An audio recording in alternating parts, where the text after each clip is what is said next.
Due to the incredibly deranged topic of this video, it will be heavily censored or else YouTube would nuke my account. If you would like to see this video and all others completely uncensored, then check out my YouTube membership and Patreon pages. Links in the description. Today we're going to be taking a look at a movie that takes a deep examination into traditional German values. A movie about the importance of sharing with others. That is, sharing your flesh with others. Cannibal, a 2006 movie directed by anonymous film director Dora Marian, based on the rather strange yet real events surrounding Armin Meiwes and his consensual cannibalization of a man he met over the internet. A movie that is so infamous that German officials decided to make it illegal to be offered for sale in their country. You know, it's bad when a country who thought this guy was a good idea thinks that this is a bad idea. A man named Armin Meiwes has been drawn to the idea of consuming another human since he read the fairy tale of Hansel and Gretel, specifically the part about the witch fattening up the children so she can eat them all to herself. But unlike some kind of strange witch in the woods who resides in a candy house, he's a strange German man who resides in an old farmhouse who wants to consensually kill and eat someone. Meaning that he's tasked with the impossible task of finding someone who not only wants to be killed, but then also wants to be eaten. Something that in reality could never possibly happen. Oh, he found someone. A suicidal man, based on the real person Bernd Brands, communicates with Armin via cannibalistic forums, where he ends up agreeing to let Armin consume him. Eventually the pair meet up in person, with the first thing Bernd saying to Armin is, "I'm your flesh."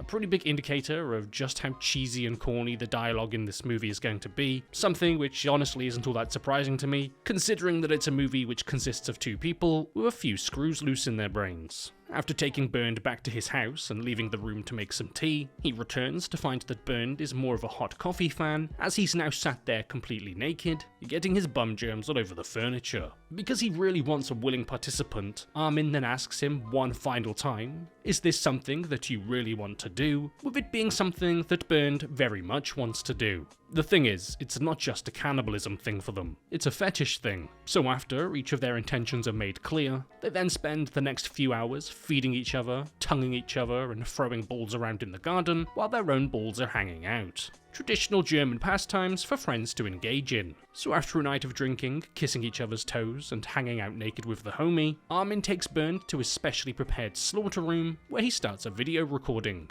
Because not only is he going to do something that is very much illegal in every possible way, but he's also going to record himself doing something illegal in every possible way. So after getting drunk and doing gay German things to each other all night, the next morning, Bernd tells Armin to bite off his German sausage, but he isn't strong enough to remove it. So instead, Bernd consensually sedates himself and falls asleep so Armin can try again, but Armin proceeds to spend the time with Bernd unconscious, crying in the corner of the room, despite him saying multiple times previously that this is his deepest and strongest fantasy. After waking up, and with it being apparent that Bernd isn't going to be getting what he wants from Armin, he requests to be taken back to the train station so that he can return home. But just before boarding the train, they decide to give it one final shot, just for the fun of it. So after returning to Armin's home and to the slaughter room, Bernd takes a pack of painkillers chased with some hard booze, followed by Armin castrating him with a knife in a scene that the movie is far more than willing to let us see. It's not just the premise of this that is beyond disturbing, but it's that the movie is going to go out of its way to deeply disgust its viewers by not only showing us German people on screen, but by showing us in explicit details the horrors that truly unfolded in that house.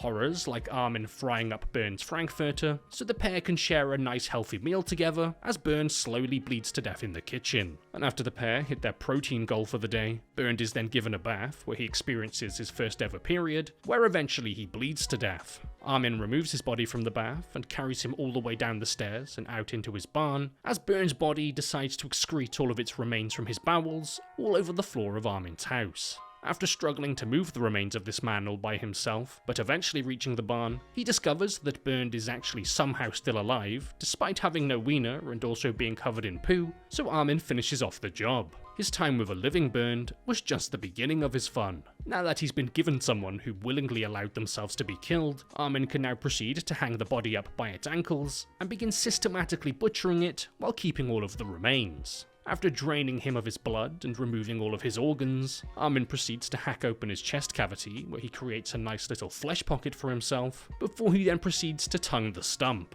Yes, that stump.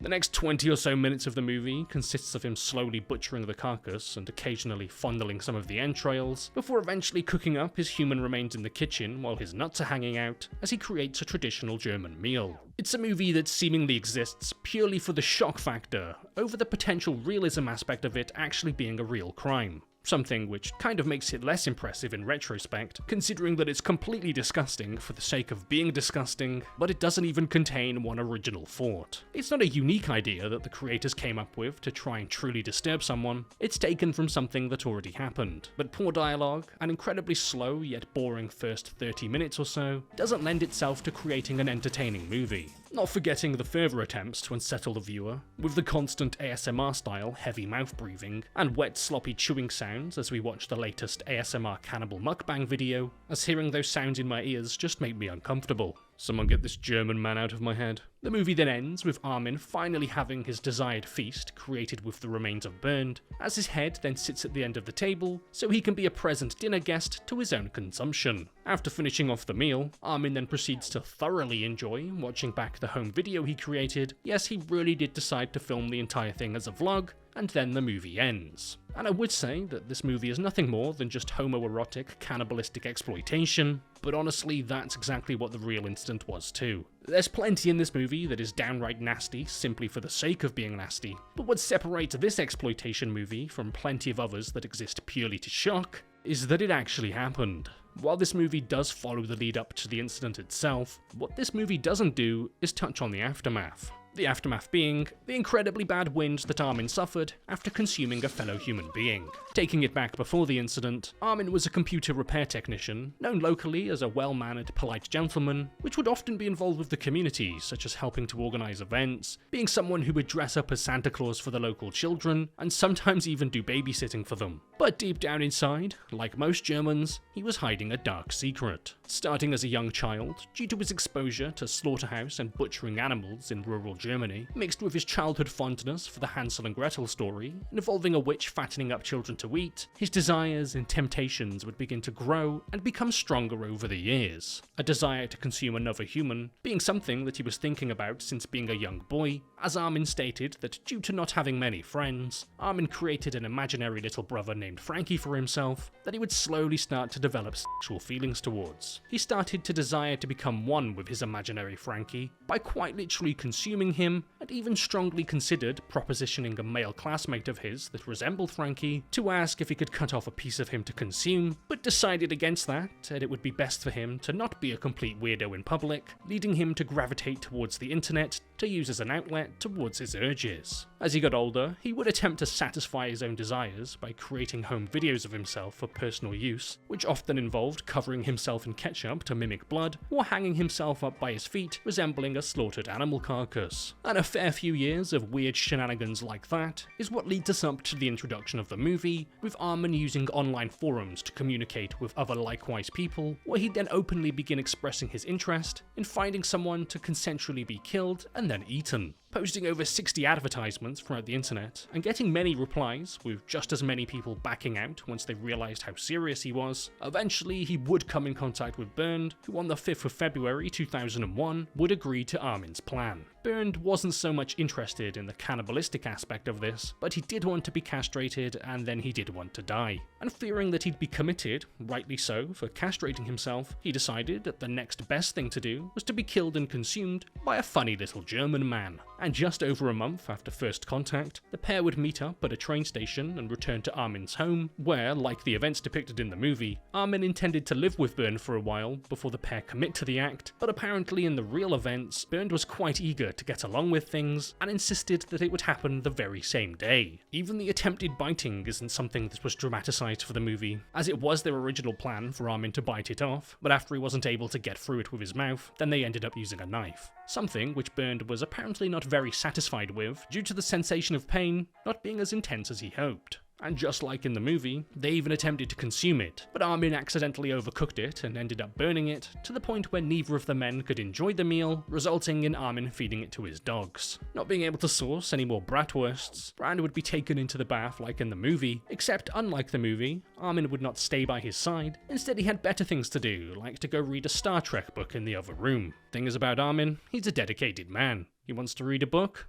Then he reads a book. He wants to chop someone's wiener off and eat it. Then he chops someone's wiener off and eats it. But after 2 hours, Brand would willingly get out of the bath and return to the, quote, slaughter room, before returning to the bathroom sometime later to attempt to urinate out of his new ussy, before collapsing to the floor and appearing to be dead. But much like in the movie, he wasn't actually dead, and would be finished off by Armin before the gutting and dismembering could begin, something which he would proceed to film, as actually he had filmed most of the day, resulting in him collecting more than 4 hours worth of footage from their entire time together. Over the months after the incident, Armin would continue to consume Bernd, eating up to an estimated total of 44 pounds of flesh over this time, with him believing that he had now assimilated him and therefore possessed better English and math skills due to consuming Bernd. He leveled up by consuming a German. And once the incident with Bernd was well and truly over, Armin would actually continue to meet many other men over the following months, but it would mostly be for the purposes of role-playing, because unlike Bernd, no one else was actually willing to die, and Armin was only interested in willing participants, because he might want to consume human flesh.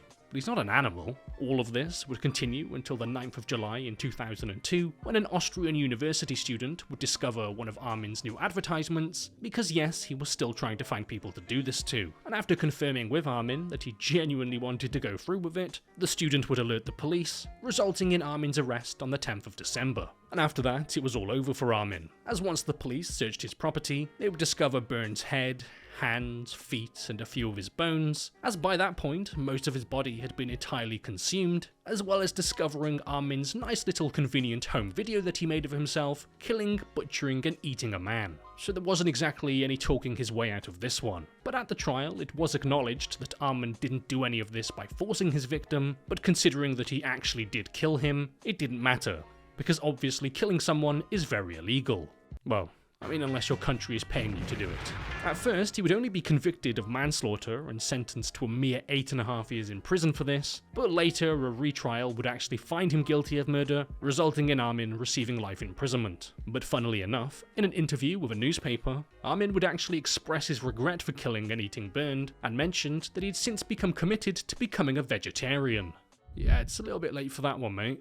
And there you have it, a perfectly normal story about a perfectly normal German man doing perfectly normal German things. So before this video comes to an end, I'd like to just give a big shout out and a massive thank you to all of the YouTube members and patrons, the people who every month continue to go out of their way to help support the channel. If you're interested in becoming a YouTube member or patron yourself, not only are you just generally being a great support, but you also get access to a few little perks, like being able to join the private Discord server, where you can then get links to all uncensored versions of videos. Starting out with this week's new YouTube signups, a massive thank you to Anna Nana, Zintel McGuaba, Thiery, Emoli Dunzo, Folks, Sting, Mike Severance, Michael Weston, Luark312, Luke V, Zane Monroe, Eric Ravenstein, Eugene Aveals, Di Shipton, Robert Sibley, Ben Lauer, Christopher Wright, Dandon, Mr. Monarchy, Jekyll, K8130, Mika Akim, Ang Mori, Trigger Lavetta, Kristen Eriksdotter, Pacey02, Dark Gamer HD, Celogram, Zachary Peters, Aladdin2402, Adolf Rizzler, Ian English, Jolly Good Day, Blue Templex, and Dakota Dykes. Now moving over to this week's new Patreon signups, a massive thank you to Edward Williams, Kiefer Payne, Charlotte Brooks, Julian McGee, Dick Duckbro, Hakon H, Seth Taylor, Bradley, Dadbod Dan, Joshua Dinkins, Brian Butler, Quincy Transu, Sam, Mike, Zeke Garza, Jack Heydrich, Brad Haney, Christian Voidani, Lars Pants on Fire, Max Van Steenis, Chummy, Noah Curtis, K8130, Connor Keller, Remon, Jonathan Lower, Samantha Lur, Blobby McFish, Miguel Clementine, Amelia, and Gert. So once again, a massive shout out to all of the YouTube members and patrons, and a big thank you to everyone else for watching.